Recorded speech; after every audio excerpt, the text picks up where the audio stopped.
Merci de nous donner l'opportunité de présenter la société. Donc, nous, on est assez atypique dans le monde de la finance, vu que déjà, on est à Bordeaux. Puis, on est familial et indépendant.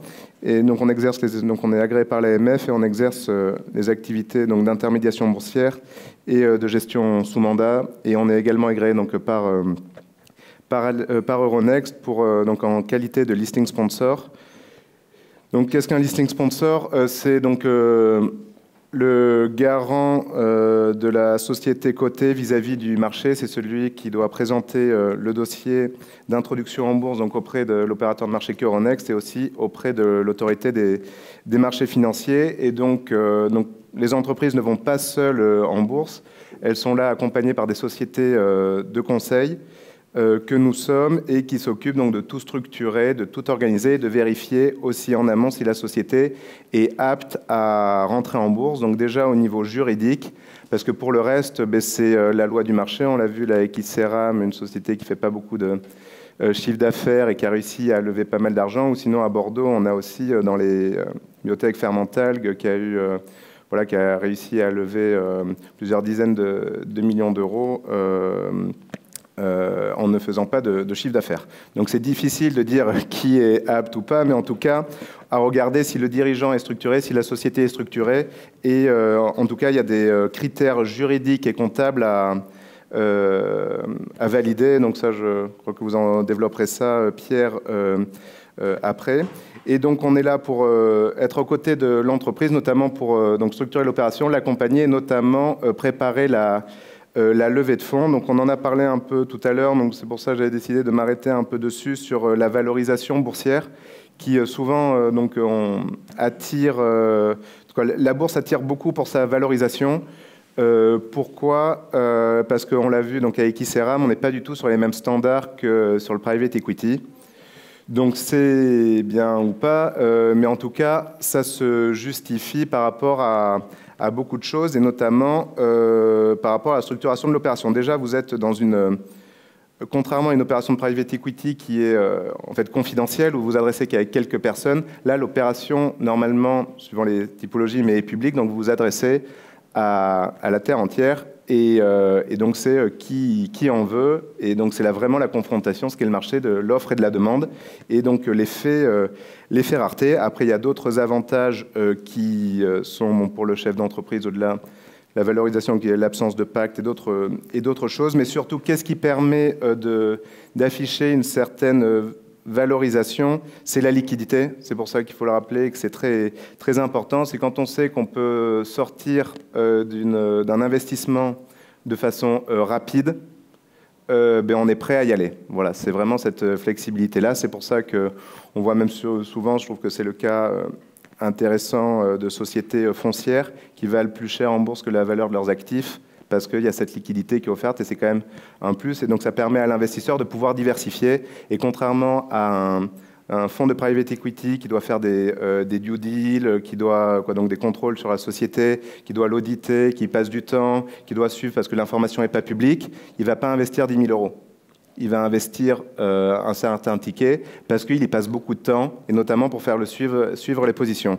Quand on est en bourse, l'information elle est publique, elle est validée par l'AMF, donc ça vaut ce que ça vaut, mais en tout cas l'information est censée être claire et non trompeuse. Et puis on peut diversifier ses placements, donc c'est beaucoup plus facile. Et après, les méthodes qui sont retenues pour les valorisations en général, donc on regarde beaucoup le secteur sur lequel vous êtes coté. Donc il y a des effets de mode, mais en tout cas, ça donne des critères de marché. Et aussi, on regarde beaucoup les flux de trésorerie futurs et les perspectives de gains. Parce qu'un investisseur boursier, ce qu'il veut en général, c'est gagner un peu d'argent, voire beaucoup. Donc il va essayer de parier sur le passé.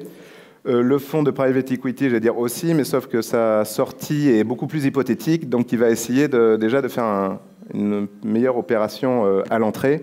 Et donc, c'est le futur qui est valorisé. Ce qui fait beaucoup peur, c'est pour ça que j'en parle un peu après aux entreprises, c'est que quand on arrive à bien valoriser, tout n'est pas beau tous les jours. C'est qu'on parie l'avenir, et si l'avenir est un peu moins beau que celui qu'on a présenté, ça crée... il y a des ajustements qui peuvent être quasi immédiats. Et donc si le business plan, les chiffres réalisés sont moins bons que ceux qui ont été avancés, ou sinon des facteurs exogènes, et donc c'est ça qui est le plus dur, là on le voit. C'est parfois difficile à comprendre, même nous en tant que professionnels, mais c'est les cours du pétrole qui dirigent les marchés financiers et marchés boursiers aujourd'hui. Donc, ce sont des facteurs exogènes qui font peur un peu aux gros investisseurs. Après, il peut y avoir des taux d'intérêt, des choses qui sont un peu plus, voilà, un peu plus propres au secteur. Et sinon, j'en reviens aussi, la liquidité. Si vous avez un gros investisseur qui veut sortir et qui n'a pas de la liquidité en face, ça peut faire décaler le cours dans un sens comme dans l'autre. C'est pour ça qu'il est important, je pense, et c'était le meilleur exemple, bon, c'est une très grosse entreprise, mais c'est Air Liquide, qui est le premier actionnariat individuel du CAC 40, qui a une stabilité de cours qui est la plus importante, parce qu'il y a une forte liquidité et qu'il n'y a pas de gros... il y a une grosse liquidité, mais c'est surtout que les échanges proviennent de différentes mains et il n'y a pas un investisseur qui peut véritablement influer sur le cours de bourse. Donc, on l'a dit... Diviser pour régner. Voilà. Donc, il est source de variation de cours, je reviens, donc c'est les résultats.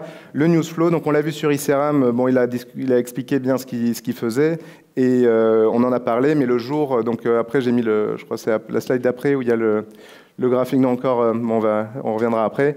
Sur le graphique, vous voyez la forte montée du cours, mais c'est le jour où il a annoncé l'implant de son sternum, donc il avait annoncé au moment de l'introduction en bourse. Mais il y a ceux qui ont cru et ceux qui n'y ont pas cru. Mais une fois que ça a été validé, il y a eu une forte demande. Donc en dessous, on ne voit pas très bien, mais il y a eu les volumes. Il y a eu une très forte demande sur les actions. Et c'est à ce moment-là, en étant coté, qu'il a pu faire une opération de façon assez rapide et assez bien valorisée. Donc on reviendra après sur ça, mais on peut revenir sur le carnet d'ordre, sur le slide d'après, si vous voulez. Donc voilà, je vous ai pris en exemple ce qu'est une bourse. Donc on l'oublie souvent, mais une bourse, c'est un lieu d'échange d'acheteurs et de vendeurs. Donc aujourd'hui, c'est électronique. Mais quand on dit qu'on va en bourse, en gros, ce que propose Euronext, c'est l'accès à un carnet d'ordre dit centralisé.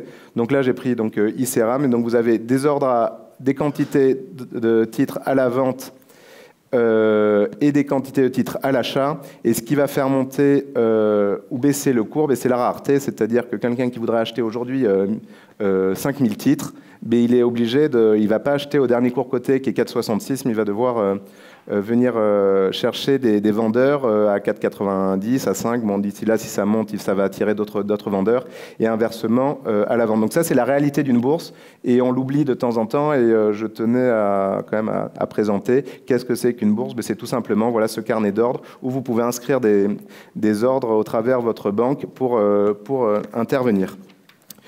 Donc voilà, après, pour revenir, ça crée des variations, tout ça, comme on a dit, de façon instantanée. Il y a un moment donné, quelqu'un qui veut sortir, qui veut rentrer, ça crée des variations que l'on constate ici. Ces variations, elles ne sont pas mauvaises. Donc ça, c'était encore d'avant, si on peut revenir. En restant, excusez-moi, j'ai une petite remarque à faire. Si tu reviens sur la courbe. Merci. Voilà. Vous avez remarqué que là, on est à 4,69. Après, monter dans des... Alors, voyez-vous, et vous avez vu un directeur financier. Généralement, un directeur financier, c'est assez sensible, la température démarre assez vite, les choses ne vont pas bien. Vous l'avez vu souriant, il se fiche complètement que son cours, ça sera à 4,69. Bien sûr, ça serait mieux s'il était plus important, mais ça n'impère rien sur le fonctionnement de l'entreprise. La baisse du cours ne doit pas être un facteur, je dirais, d'inquiétude pour le chef d'entreprise. Il n'est un facteur d'inquiétude que lorsque ça correspond à une baisse d'activité, une baisse des résultats et des perspectives qui sont mauvaises. Parce que la bourse a souvent un décalage, elle peut varier en fonction d'un marché, du prix du pétrole, etc. Mais si l'entreprise continue de fonctionner selon les perspectives qu'elle a annoncées, de toute façon, son cours de bourse, et Jean-David Haddad vous le dira tout à l'heure, son cours de bourse de toute façon va remonter forcément. Voilà, donc sans revenir sur ce que développera M. Haddad, mais c'est vrai que là on voit deux choses. C'est qu'à un moment donné, et ça c'est une réalité, il y a des gens qui étaient prêts à payer 12 € l'action. Voilà, ça c'est une réalité des choses. Donc peut-être qu'à un moment donné, les gens pourront payer ça. Que c'est arrivé au moment où les marchés financiers dans leur ensemble étaient sur des points hauts. Il y a eu entre-temps la crise sur le pétrole, il y a eu aussi au niveau de la Chine des mauvaises nouvelles, mais est-ce que ça impacte ICERAM dans son activité? J'ai pas l'impression, mais c'est pour ça que la bourse est aussi une source d'opportunité. C'est que là, on peut... Bon, alors pour une société, c'est difficile d'écrire l'avenir, pour une société qui fait aujourd'hui 1,5 million de chiffre d'affaires, mais on peut espérer que ce que des gens étaient prêts à payer 7 € hier, il n'y a pas de raison que ça ne revienne pas demain. Bon, voilà, avec toute prudence qu'il faut avoir quand on fait de l'investissement boursier. Mais donc la bourse, pour le chef d'entreprise, ça crée une opportunité de fait cette liquidité. C'est-à-dire que même le dirigeant qui a vendu des actions de sa société, aujourd'hui, s'il le croit, il a la capacité d'en racheter. Donc ça aussi, c'est pas évident quand on n'est pas coté de dire tiens... ma valorisation, d'autres considèrent qu'elle est trop chère, donc elle a baissé, mais cette liquidité permet d'en racheter. Alors j'avais listé quelques points donc, à ça d'avant qui est intéressant à dire, c'est voilà, pour éviter, c'est ce qui a été le cas donc, de l'exemple du Sternum, c'est pour éviter qu'il y ait de mauvaises surprises, de mauvaises nouvelles, c'est avoir une très forte transparence et donc pour limiter diminution de risque et bien faire comprendre le business model de la société aux investisseurs. Et donc c'est ça qui va créer cette relation de confiance à long terme et éventuellement se dire tiens, je peux revenir dessus parce que voilà, ce qui crée la liquidité sur le marché, c'est cette anticipation. C'est à un moment donné, il y a quelqu'un qui achète parce qu'il pense que le cours va monter et quelqu'un qui vend parce qu'il pense que le cours va baisser. Donc il faut communiquer pour essayer d'expliquer ce que l'on fait.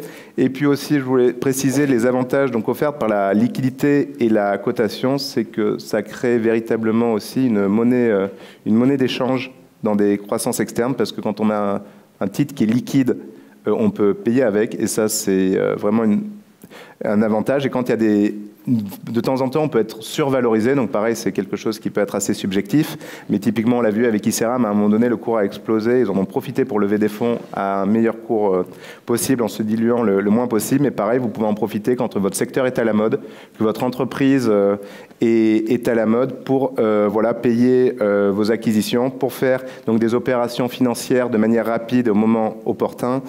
Et notamment aussi, j'ai mis pour fidéliser les salariés, parce que vous pouvez faire des attributions gratuites d'actions et le salarié va être plutôt favorable quand il a un titre qu'il peut vendre du jour au lendemain plutôt que d'être collé sur une société dont il ne sait pas quand est-ce qu'il va récupérer ses fonds.